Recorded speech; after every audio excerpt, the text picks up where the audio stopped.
Bismillahirrahmanirrahim. Assalamualaikum warahmatullahi wabarakatuh. Waalaikumsalam warahmatullahi wabarakatuh.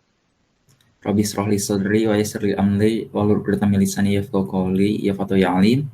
Alhamdulillahirabbil alamin. Pada kesempatan kali ini kita bisa melanjutkan sesi diskusi pada kelas Knowledge Based System. Pada kesempatan kali ini kami sekelas akan membahas mengenai neural network. Selanjutnya saya persilakan kepada teman-teman untuk melanjutkan sesi diskusi. Assalamualaikum warahmatullahi wabarakatuh. Saya Rama Jaya Permana akan sedikit memaparkan tentang neural network. Apa itu neural network? Artificial neural network atau neural nets atau jaringan saraf tiruan adalah perangkat lunak yang dirancang untuk memperkirakan hubungan dalam data. Area umum jaringan saraf tiruan berakar pada pemahaman tentang otak manusia. Konsep awal didasarkan pada upaya untuk meniru cara otak memproses informasi. Sejarah neural network. Perkembangan ilmu neural network sudah ada sejak tahun 1945 ketika Warren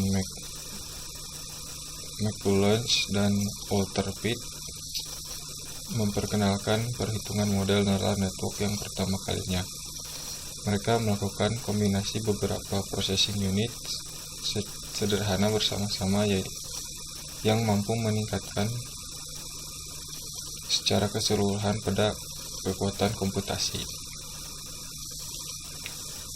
Kemudian dilanjutkan pada tahun 1950 oleh Rosenblatt, di mana ia berhasil menemukan sebuah two-layer network yang disebut dengan perseptron. Perseptron ini memungkinkan untuk pekerjaan klasifikasi pembelajaran tertentu dengan penambahan bobot pada setiap koneksi antar network.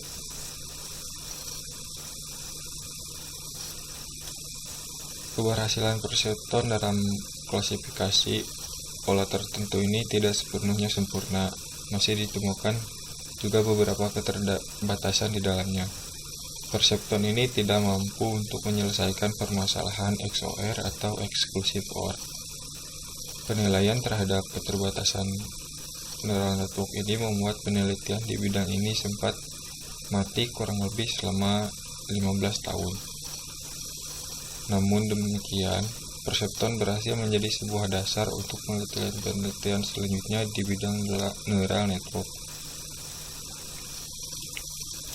Kemudian pada 1980-an, neural network mulai dikembangkan lagi dengan adanya mesin Boltzmann, jaringan Hopfield, model pembelajaran kompetitif, multi-layer network, dan teori resonansi adaptif.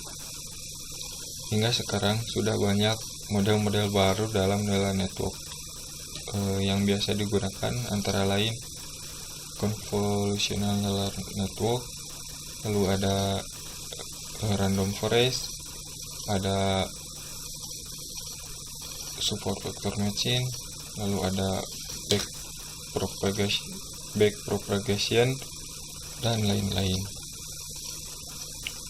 Kemudian konsep neural network.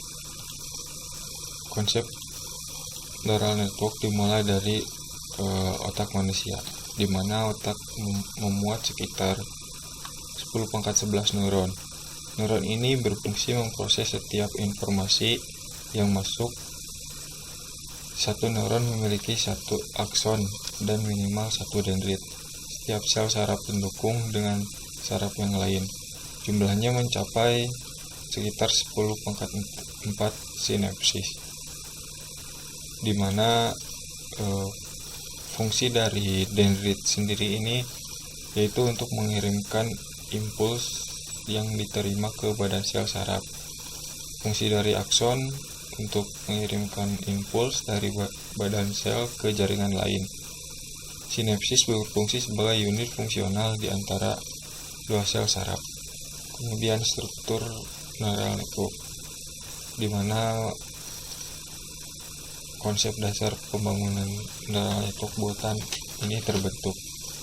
Ide mendasarnya adalah mengadopsi mekanisme berpikir sebuah sistem atau aplikasi yang menyerupai otak manusia, baik untuk pemrosesan berbagai sinyal elemen yang diterima, toleransi terhadap kesalahan atau error, dan juga parallel processing.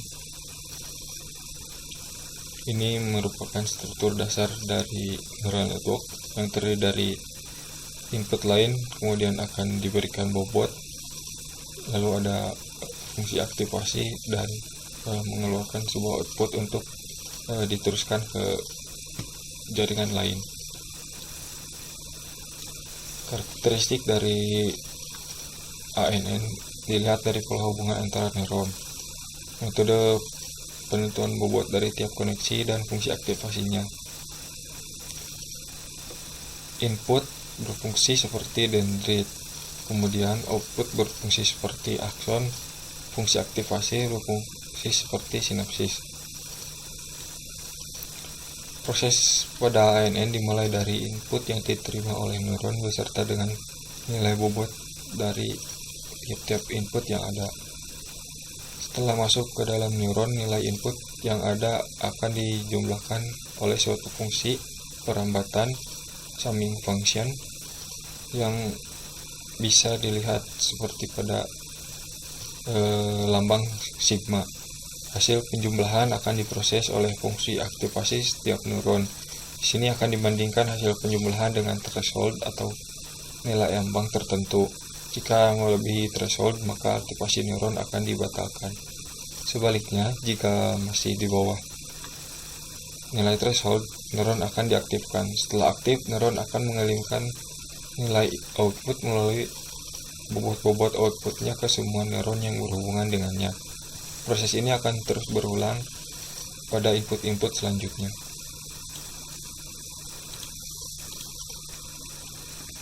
Kemudian multi-layer perceptron. Multi-layer perceptron ini merupakan salah satu arsitektur neural networks, yaitu learners dengan menerapkan algoritma backpropagation. Multi-layer perceptron ini terdiri dari lapisan input yang memperkenalkan nilai input ke dalam jaringan di setiap proses. Tidak ada proses aktual yang terjadi pada tahap ini. Kemudian lapisan tersembunyi atau hidden layers berisi bobot yang dapat diatur, yang menyediakan links antara proses neuron. Memverifikasikan bobot mempengaruhi keakuratan pengambilan keputusan yang disediakan oleh sistem. Tujuan dari human atau computer training adalah untuk menerapkan bobot yang benar untuk setiap koneksi sehingga neural network membuat keputusan yang benar. Kemudian yang terakhir, lapisan output. Meneruskan output dari jaringan ke dunia luar, biasanya melalui explanatory interface. Kemudian algoritma backpropagation, di mana algoritma backpropagation ini memecahkan masalah kesulitan dalam training jaringan multi-layer perceptron, yaitu menyesuaikan bobot di tengah jaringan. Nilai error dihitung untuk setiap node di lapisan luar. Bobot dimasukkan ke masing-masing simpul. Di dalam lapisan ini disesuaikan dengan nilai error untuk simpul itu. Error untuk masing-masing node kemudian dikaitkan dengan masing-masing node di lapisan sebelumnya berdasarkan kekuatan koneksi sehingga error dilewatkan kembali melalui jaringan. Langkah kedua dan ketiga diulangi, yaitu simpul-simpul yang pada lapisan sebelumnya disesuaikan sampai error disebarkan ke belakang melalui seluruh jaringan, akhirnya mencapai lapisan input. Kemudian neural network ini dapat memecahkan masalah supervised dan unsupervised learning. Supervised learning ini merupakan sistem yang dapat belajar dari keakuratan pengambilan keputusannya di masa lalu. Jika keputusan dianggap salah oleh pengguna, maka rantai penalaran dikurangi untuk menurunkan kemungkinan input serupa memberikan kesimpulan yang salah. Lalu unsupervised learning, jaringan ini disediakan dengan input tetapi tidak ada indikasi apa yang harus dihasilkan. Sistem itu sendiri kemudian harus memutuskan fitur apa yang akan digunakan untuk mengelompokkan data input. Ini sering disebut dengan self-organization atau adaption. Tujuannya adalah agar jaringan itu sendiri mulai mengatur dan menggunakan input-input untuk memodifikasi bobot neuron sendiri. Kemudian untuk kelebihan dari jaringan saraf tiruan, yang pertama, kemampuan untuk mengatasi jenis masalah baru. Jaringan saraf tiruan sangat berguna dalam menentukan solusi untuk masalah sistem konversi. Banyak sistem pendukung keputusan sekarang menggunakan beberapa elemen jaringan saraf tiruan. Yang kedua, robustness atau ketahanan. Jaringan lebih digunakan untuk menangani masalah yang kurang terstruktur. Untuk kekurangannya, jaringan saraf tiruan bekerja kurang baik pada tugas yang cenderung sulit dilakukan manusia, misalnya dalam memproses data besar atau melakukan operasi aritmatika. Selanjutnya, kurangnya fasilitas penjelasan. Tidak seperti sistem pakar, jaringan saraf tiruan biasanya tidak menyertakan fasilitas penjelasan sehingga sulit untuk menemukan bagaimana keputusan diambil. Yang terakhir, uji data. Jaringan saraf tiruan membutuhkan data dalam jumlah besar. Beberapa data digunakan untuk pelatihan dan memastikan keakuratan jaringan sebelum digunakan. Untuk selanjutnya yaitu peluang penerapan pada dunia nyata. Sini ada beberapa contoh aplikasi di beberapa area. Yang pertama ada robust pattern recognition. Selanjutnya ada filtering, data segmentation, data conversion, adaptive control, optimization, modeling complex function, associative pattern recognition. Untuk selanjutnya, mari kita simak diskusi contoh penerapan neural network di dalam dunia nyata. Oke, sip ya. Mungkin untuk sedikit berbeda ya bahan diskusinya dibanding presentasi-presentasi sebelumnya. Kan presentasi sebelumnya pakai PowerPoint ataupun tampilin aplikasi. Nah, sekarang saya akan menyampaikan mengenai berdiskusi dengan bahan dari paper atau artikel yang ada. Gitu. Nah, di sini ada artikel dalam plantmaintenance.com gitu. Nah, dengan judul artikel Condition Monitoring in the 21st Century atau monitoring kondisi di abad ke-21 oleh Sandy Dunn. Nah, jadi condition monitoring merupakan salah satu manifestasi dari neural network. Nah, di artikel ini dijelaskan bahwa, tolong di slide dikit-dikit gitu ke bawah. Alif, halo. Nah, oke, siap.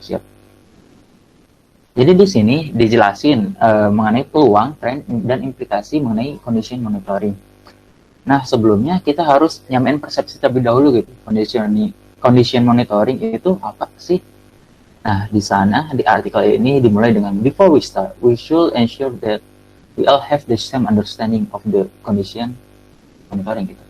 Nah, condition monitoring merupakan sebuah penggunaan teknologi yang digunakan untuk memprediksi sebuah kondisi gitu. Nah, di sini memprediksi kondisi apa? Nah, kondisi equipment atau peralatan.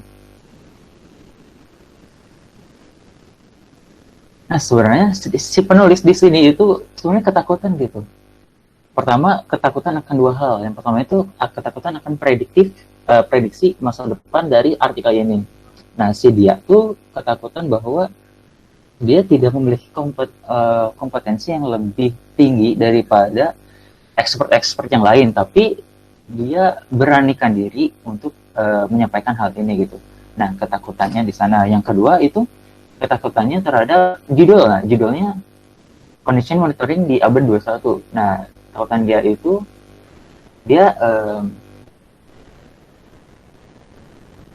tidak memberikan apa ya, hasil yang terlalu signifikan, tapi dari sana dia optimis gitu bahwa hasil dari artikel ini dia bakal memberikan setidaknya sedikit cercah uh, tambahan pengetahuan gitu untuk di condition monitoring. Terus bisa digeser dikit. Nah, sip. Nah, di sana udah. Nah, di sana ada asset effectiveness gitu. Nah, dalam kondisi dunia saat ini, banyak organisasi yang menolak menggunakan ini karena si investasinya tidak bisa mencapai apa yang disebut dengan return of investment gitu, kembalinya si investasi. Terus yang kedua, dari survei 500 perusahaan, kurang dari 3% responden berhasil untuk mencapai return investment yang ada gitu. Nah, dari sini kita bisa lihat gitu bagaimana caranya untuk mem, meng, menghasilkan hasil yang maksimal tapi dengan investasi yang seminimal mungkin. Nah, bisa dilihat digeser dikit-dikit lagi Alif. Nah, beberapa caranya itu dengan by improving equipment reliability gitu, dengan menaikkan kestabilan dari si equipment atau peralatan yang ada. Terus meminimizing downtime, maksudnya itu meminimizing waktu henti, karena ketika waktu berhenti atau penggunaan berhenti, maka penggunaan dari alat tersebut itu terhenti juga, jadi akan menghambat condition monitoring yang ada. Gitu. Misalnya memaksimalkan komponen life. Nah, yang ini berhubungan sama poin kedua, yaitu memaksimalkan si penggunaan alat yang ada. Gitu. Yang keempat, yaitu memaksimalkan performa dari condition monitoring. Yang kelima itu meminimizing condition. Yang kelima itu meminimalkan dari pengeluaran biaya untuk melakukan condition monitoring gitu. Nah, di sana ada sebuah grafik perjalanan menjadi ke operasional yang sempurna gitu. Nah, di sini ada keterangan juga at the extreme left hand, di paling kanan itu yang paling innocent, yang paling kiri itu yang paling innocent gitu, atau yang paling organisasi yang paling polos banget gitu. Nah, yang paling kanan itu organisasi yang excellent gitu levelnya. Dimana organisasi yang polos itu ketika performanya ada di bawah, mereka tidak memperbaikinya gitu dan fix it gitu. Tapi organisasi yang paling excellent gitu untuk operasionalnya, ketika alatnya sudah kurang bisa digunakan, maka mereka melakukan strategi gitu untuk memperbaikinya atau untuk memonitornya gitu. Mungkin sekian pemaparan bahan diskusi dari saya dari artikel yang sudah saya dan teman-teman kelompok saya tampilkan. Barangkali ada yang mau ditanyakan, silahkan. Izin bertanya ya, tadi kan NF menjelaskan tentang apa yang diungkapkan oleh penulis dalam artikel tersebut. Nah, yang ingin saya tanyakan adalah tanggapan Anda mengenai artikel atau pendapat-pendapat dari penulis dalam artikel tersebut itu bagaimana? Oke. Pendapat saya mengenai hasil tulisan ya, artikel ini dari Bapak atau Mr. Sandidan ini menurut saya sangat bermanfaat gitu bagi kita semua yang sedang mengikuti mata kuliah KBS Knowledge Based System, bisa menjadi salah satu referensi bagaimana kita mengkaji bidang condition monitoring ini. Kurang lebih gitu sih, Fajar.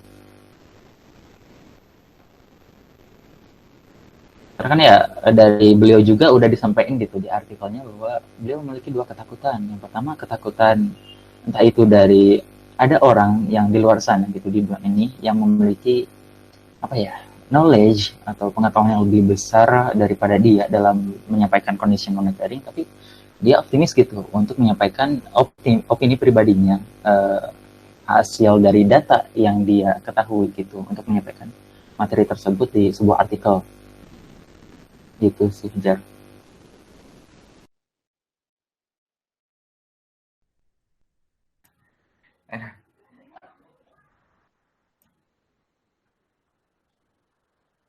Mohon maaf ini sebelumnya sudah terlihat PowerPoint-nya? PowerPoint udah ada. Bentar di play dulu. Ini dalam mode play udah terlihat ya? Sip. Oke, saya mulai saja. Assalamualaikum warahmatullahi wabarakatuh. Saya perwakilan dari kelompok saya akan mempresentasikan mengenai ya kajian kami terhadap suatu artikel di internet yang judulnya itu Condition Monitoring in the 21st Century. Ya, dan sebelumnya saya berterima kasih kepada kelompok 1 karena telah memaparkannya di presentasi sebelumnya. Jadi saya akan mengkaji dan menghubungkannya dengan neural network. Oke, condition monitoring. Nah, di sini itu sebenarnya nggak usah disebut condition monitoring karena kenapa? Ini itu sama seperti monitoring biasa yang kita lakukan atau guru BK lakukan kalau ada di sekolah itu. Biasa jalan-jalan guru BK mencari kelas yang yang ribut gitu. Jadi untuk mencari suatu masalah atau tujuannya itu untuk mencari masalah pada suatu mesin. Kalau condition monitoring itu tujuannya untuk mencari kesalahan yang mungkin akan terjadi, dan jika kita dapat mengetahui kesalahan tersebut terjadinya di apanya, kapan, dan di mana mungkin, maka perusahaan akan tidak terlalu dirugikan gitu karena kesalahan mesin yang terjadi pada waktu yang akan mendatang. Nah, condition monitoring dulu dan sekarang. Oke, untuk yang pertama saya akan nge-compare ya condition monitoring yang dulu dan sekarang. Dulu bagaimana? Dulu dilakukan oleh seseorang ya, dicatat dengan pulpen dan kertas. Kalian tahulah bagaimana sifatnya kalau kita mencatat di pulpen dan kertas. Pertama susah, dan kedua sulit untuk dikopi atau disebarluaskan. Yang kedua itu yang terjadi itu butuh banyak orang. Jadi kita harus melakukan penilaian gitu, vibratornya berapa, kecepatan turbinnya berapa, temperaturnya berapa, itu dilakukan oleh orang-orang ahli, terus memakai tool juga. Nah, jadi kalau kita butuh banyak orang dan analisisnya dilakukan sendiri-sendiri, jelas ya akan lama itu untuk mendapatkan hasil analisisnya gitu. Dan ya yang seperti yang terlihat ini uang terbakar, maksudnya itu mahal karena kita harus banyak mempekerjakan orang. Nah, yang sekarang itu kebalikannya, mudah disimpan lah, butuh sedikit orang, murah, juga cepat tentunya. Nah, bisa dilihat gambar yang ini, maksudnya itu kita cuma menerima info hasil kesimpulan dari mesin learningnya gitu, bukan mesin yang dianalisisnya. Jadi ya ini saya kirimkan seorang kirimkan seorang teknisi karena ada kesalahan gitu, seperti begitulah. Nah, ini ada di artikel yang saya kaji. Nah, berdasarkan hasil survei ada kepada 500 perusahaan, kurang dari 3% perusahaan-perusahaan tersebut berhasil dalam mengukur return of investment atau laba atas investasi. Jadi hubungannya itu apa sih dengan condition monitoring? Ini hubungannya investasi jangka panjang, biasanya kita tahu ya, modal sekarang supaya dapat keuntungan di waktu yang akan mendatang. Nah, biasanya perusahaan itu akan menginvestasikan terhadap teknologi baru. Nah, kalau condition monitoring yang kita lakukan itu keliru, bisa saja ya perusahaan membeli partisi dari mesin yang kita gunakan itu berlebihan atau bahkan nanti tidak berguna sama sekali, itu kan namanya mubazir. Nah, ini hasil survei ini berasal dari Plant Services Magazines dari USA. Untuk tanggalnya saya kurang tahu karena tidak dicantumkan di artikel. Nah, implementasi AI-nya. Nah, implementasi AI-nya ini adalah CMMS atau biasa apa ya? Ini itu sebuah software untuk condition monitoring. Lebih terkenalnya itu CMMS daripada aplikasi condition monitoring. Jadi disebutnya itu CMMS. Ini itu ada karena pemanfaatan dari big data dan machine learning. Contoh adalah di sini Charles. Charles itu bukan nama orang, tapi sudah saya cari di internet bahwa Charles itu sebuah AI, nama sebuah AI untuk hasil oil analysis. Nah, ini itu kalau tidak salah ya, saya lupa lagi untuk pembuatnya itu sebuah perusahaan pokoknya. Nama akhirnya itu Vertei kalau istilah ya. Nah, dulu kalau sekarang pakai mesin cepat, kalau dulu lihat ini membutuhkan waktu 5 menit untuk tiap sampel. Bayangkan jika ada 100 sampel per hari. Pasti lama ya. Sensor pintar sebagai pelengkap. Sensor pintar sebagai pelengkap ini sensor itu untuk machine learning-nya mendapatkan data daripada kita mempekerjakan tiap orang untuk menggunakan tool, mengukur suhu, mengukur vibrasinya berapa. Kita bisa menggunakan mesin bisa menggunakan sensor yang ditanam pada dirinya. Nah, dari tadi kurang tersinggung ya kalau kurang tersinggung gitu kata neural network-nya. Malah ada machine learning ya. Di sini ketika suatu CMMS tadi kan mengimplementasikan machine learning ya. Nah, neural network-nya di mana? Ini kalau kalian nggak tahu boneka Matryoshka, ini biasa disebut juga babushka kalau nggak salah di boneka tradisional Rusia, dibuat dari kayu biasanya. Nah, jadi yang besar ini biasanya ada yang lebih kecil lagi. Nah, contohnya ada machine learning, ya di machine learning ada deep learning. Jadi itu ada di dalam, yang kecil itu ada di dalam boneka yang lebih besar. Jadi bisa dibuka gitu. Nah, ini itu saya suka dari IBM ya, analoginya cukup baik gitu. Kalau artificial intelligence itu lebih luas cakupannya dibanding machine learning, deep learning dan neural network.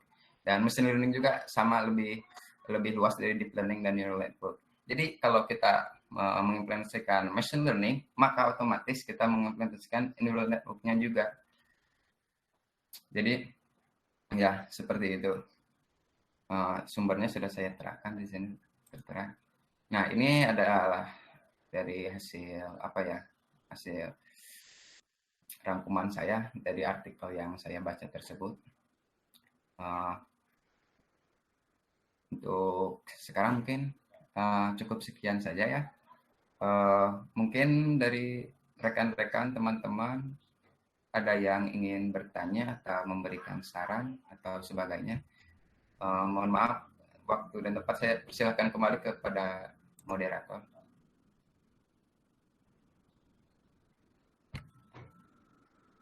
Oke, thank you ya atas penjelasannya. Terima kasih banyak ya. Mungkin cukup sekian dari kelompok kami dan presentasi saya. Saya serahkan kembali kepada moderator. Oke, makasih kepada Rifki.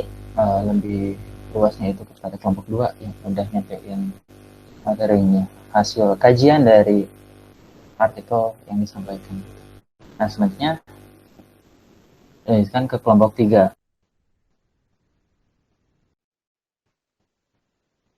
Oke, Assalamualaikum warahmatullahi wabarakatuh.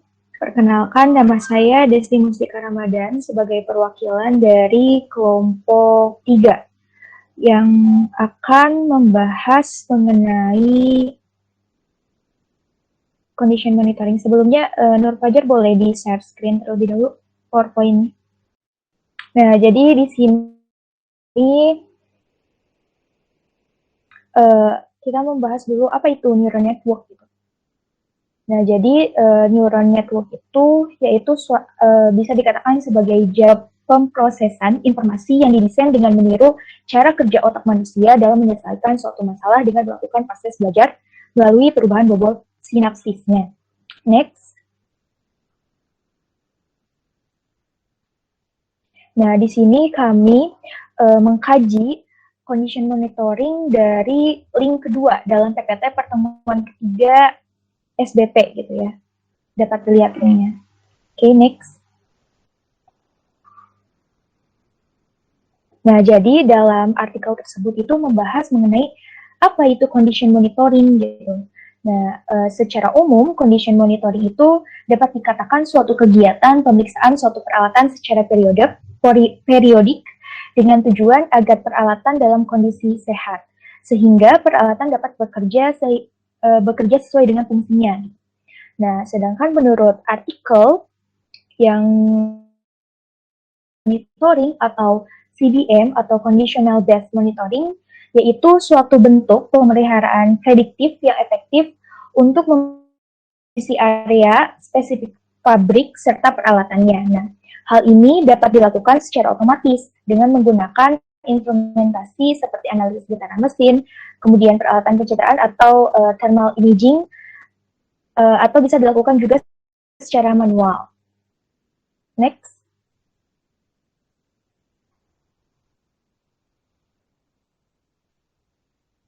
Next.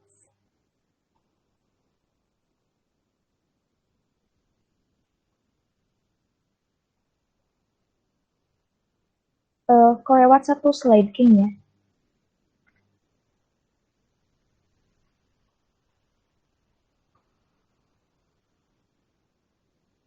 Nur?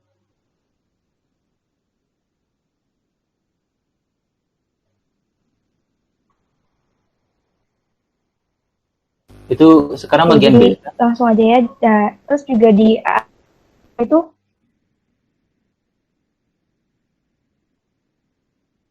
membahas mengenai, jadi dalam condition monitoring itu dapat dilakukan pertama menggunakan analisis getaran. Nah, jadi kegagalan awal mesin ya seringkali itu dapat dideteksi dengan, nah dalam hal ini analisis getaran yaitu suatu teknologi yang paling umum digunakan untuk pemantauan dalam perihal mesin gitu ya. Nah, di mana frekuensi getaran itu juga dapat dipetakan karena frekuensi tertentu hanya akan ada jika kondisi yang mengindikasi adanya cacat yang akan datang. Jadi perbandingan spektrum getaran peralatan baru dengan peralatan yang telah digunakan akan memberikan suatu informasi yang diperlukan untuk mengambil keputusan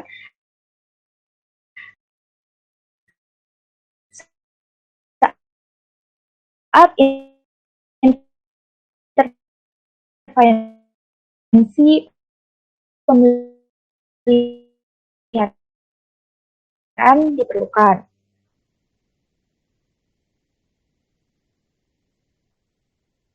Nah, yang selanjutnya ini ini slide yang terlewat ya. Next.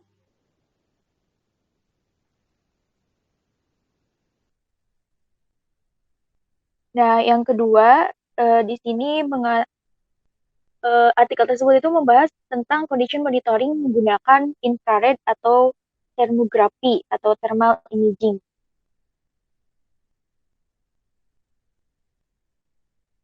Jadi pada pemantauan kondisi menggunakan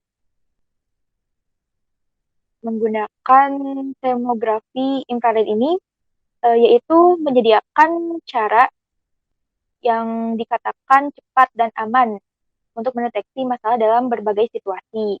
Artikel tersebut menyatakan seperti itu.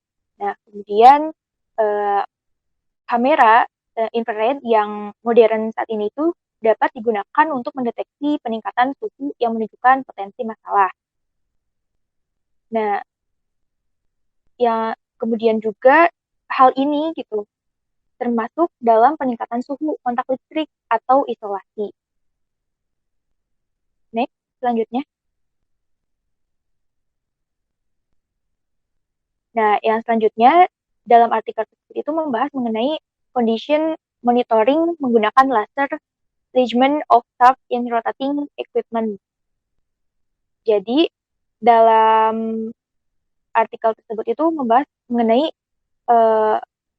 suatu penjejaran yang mendekati sempurna dari poros peralatan yang berputar sangat bisa dikatakan sangat penting gitu pada peralatan mesin. Nah, kemudian apabila perputaran tersebut kecepatannya tinggi dan terdapat ketidaksejajaran gitu, dapat menyebabkan suatu kegagalan peralatan. Nah, dalam hal ini penjajaran poros laser itu memberikan suatu metode yang paling akurat untuk jenis pemantauan kondisi. Nah, next. Nah, yang terakhir dalam artikel tersebut itu membahas tentang condition monitoring yang menggunakan analisis oli ya. Jadi, pemantauan kondisi melalui analisis oli ini yaitu menyediakan sarana untuk mendeteksi adanya kontaminasi dalam oli. Nah, di mana pencemaran tersebut itu dapat disebabkan oleh banyak hal, contohnya seperti air dan partikel bahan mineral lainnya. Kemudian salah satu contoh pemantauan kondisi dengan analisis oli yaitu di mana kondisi oli dalam pemutus sirkuit oli dan trafo listrik dipantau keberadaan beberapa zat termasuk endapan karbon yang dapat dibuat dengan underload switching. Mungkin sekian gitu pemaparan dari saya. Mohon maaf apabila ada kesalahan.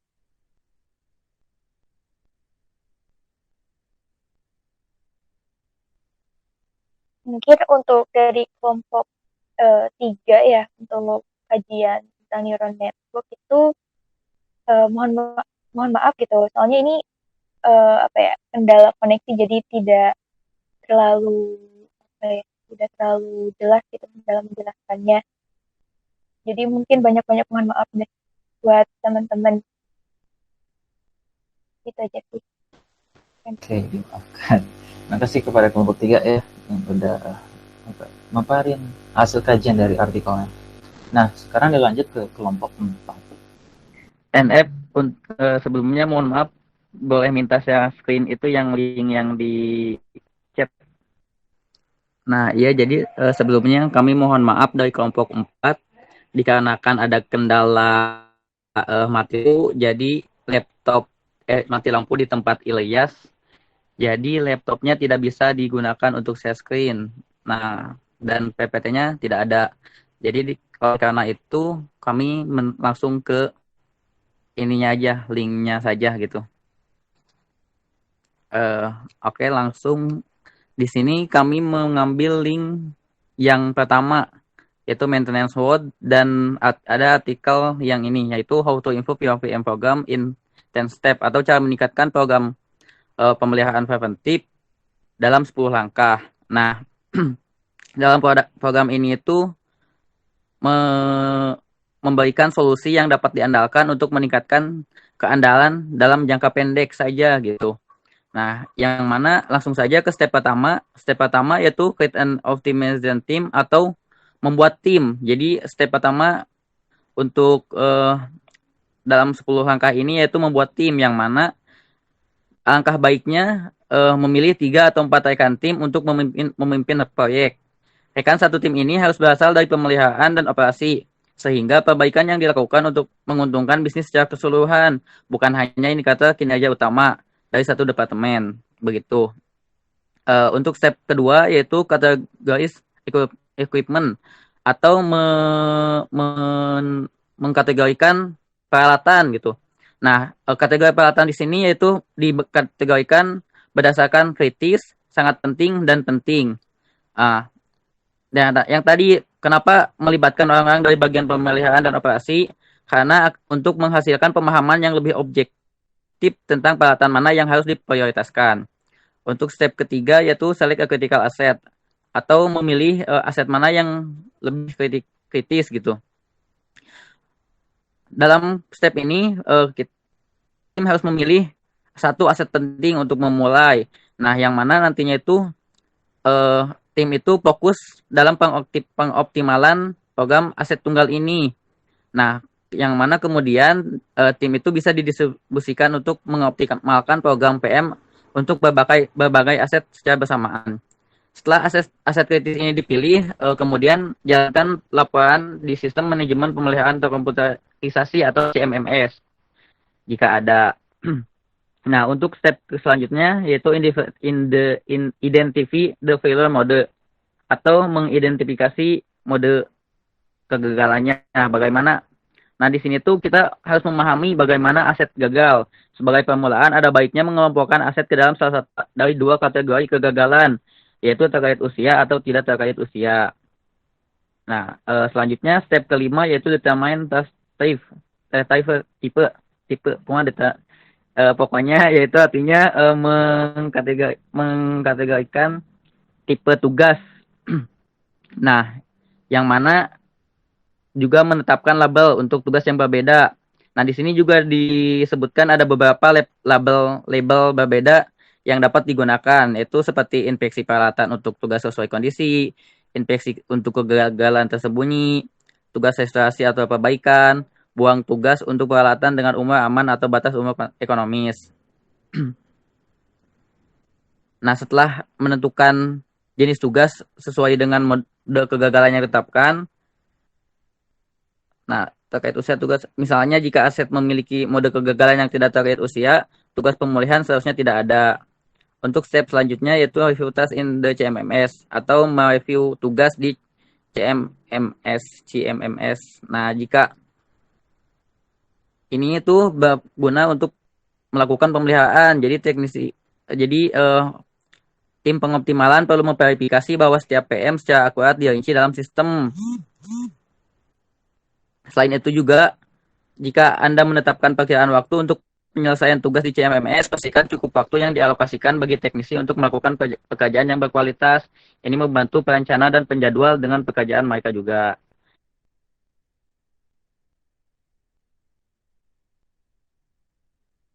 Frekuensi tugas gitu. Jadi berapa lama tugas yang dijadwalkan, atau apakah tidak ada PM yang dilakukan sama sekali dan aset rusak pada waktu yang tidak dijadwalkan. Pengetahuan gabungan tim tentang aset dan catatan pemeliharaan dapat membantu Anda menjawab pertanyaan-pertanyaan ini. Jadi menjawab pertanyaan seperti apakah PM melebihi jadwal atau di bawah jadwal. Jadi apakah si PM itu melebihi jadwal yang telah dijadwalkan ataukah kurang gitu dari jadwal yang dijadwalkan.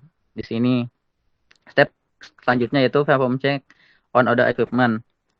Nah, ini tuh melakukan pemeliharaan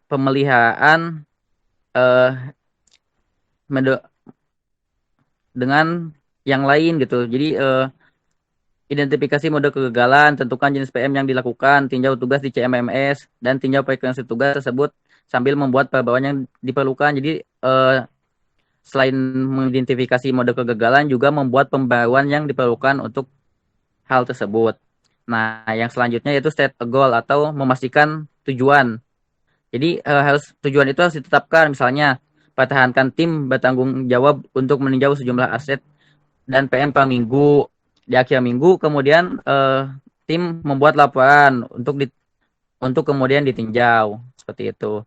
Nah, untuk yang terakhir yaitu kita harus memastikan bahwa semuanya itu benar-benar selesai, khususnya untuk PM berbasis kalender atau bekerja dengan perencana. Jadi kalau misalkan bekerja dengan penjadwalan, maka harus benar-benar memastikan apakah semuanya itu sesuai dengan penjadwalan yang telah ditentukan, terus apakah presentasinya sesuai dengan tujuan dan sebagainya. Ya, mungkin seperti itu yang bisa saya sampaikan, dan sekali lagi kami mohon maaf atas kendala dari kelompok kami. Terima kasih. Alhamdulillahirrahmanirrahim, sesi diskusi mengenai neural network pada kesempatan kali ini telah selesai. Saya selaku pemandu acara meminta maaf apabila ada kesalahan yang disengaja maupun tidak disengaja. Selanjutnya, mungkin sedikit banyaknya saya harapkan dapat bermanfaat gitu bagi kita semua.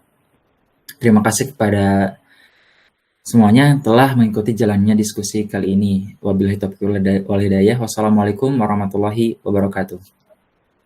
Waalaikumsalam warahmatullahi wabarakatuh.